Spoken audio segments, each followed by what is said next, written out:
In this video, I'm going to go over my journey in creating this unique mechanic inspired by a combination of other mechanics in different games. Originally, I looked at a simple form of movement which you'll find across the majority of games, and that would just be the basic jump. For example, in the likes of Super Mario, the jumping is the main form of movement and even the attack for when you want to defeat the little mushroom guys called the Goomba. And from this, I thought of ways to make this slightly different, and I thought of adding a momentum towards it that could increase as you jump.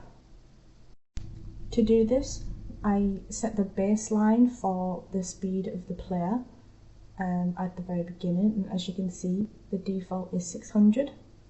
And from there, I detected whether the player is moving or not, and then manipulated that baseline to increase as the player moves, and then to set it back to its original state when they stop. I mainly started this as a way to get used to how the player can increase speed and momentum as they go, and I later realised that I was using the speed rather than the accelerator, which was told to me that it would be a lot smoother in terms of what I was trying to achieve. And so I went and changed it to the acceleration rather than the speed. After adjusting this issue, as you can see here, it's more of a gradual speed increase with it very slow to start, and it resets itself every time the player stops moving.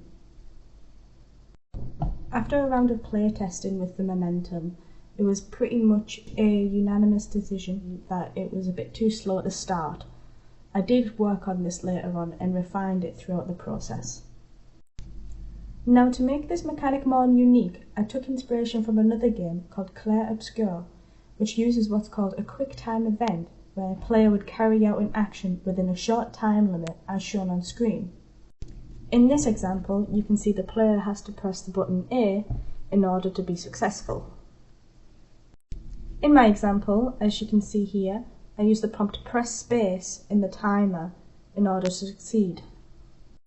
I did, however, find an issue with this, as it would sometimes come up more than once with player error, as they would press space too fast, with it being the exact same prompt every time. To get around this, I randomized a range of different keys. This is so that they don't know what they are going to press until they are faced with a prompt. When asking for feedback through playtesting, it was determined that the timer was actually too long and wasn't creating the sense of urgency that I wanted through this effect. Alongside this, I got feedback that the buttons were too hard to press, so I then also changed it again so that they can all be pressed with one hand, leaving your other hand free to use the mouse. This would later become quite important, as it would allow the player more controllability of where they could go around the map. Having implemented these two changes, it allowed the player to reach a higher skill set within the game, which then builds on that sense of urgency that I wanted. It was at this point I had changed the direction of the concept in terms of where it could be played. Originally, I had it in a combat style of game, whereas now, after getting feedback, it better suits a platforming game. Hypothetically, this game could be a competitive racing game where you play with a friend and also have the option to sabotage their efforts in destroying the platform in front of them. Taking this on board, I added what's called a sweet spot, where the timer turns green for a random short period of time, and the player's timing within this period allows them to destroy the platform they are on and sabotaging their opponent's efforts to carry on.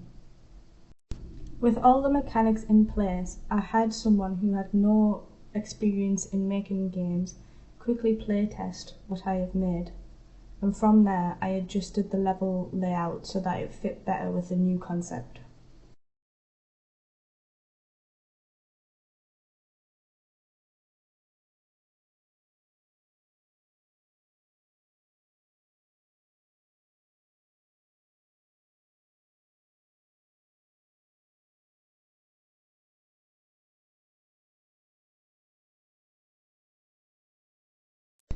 This is the point in which I have come to with the development of this mechanic.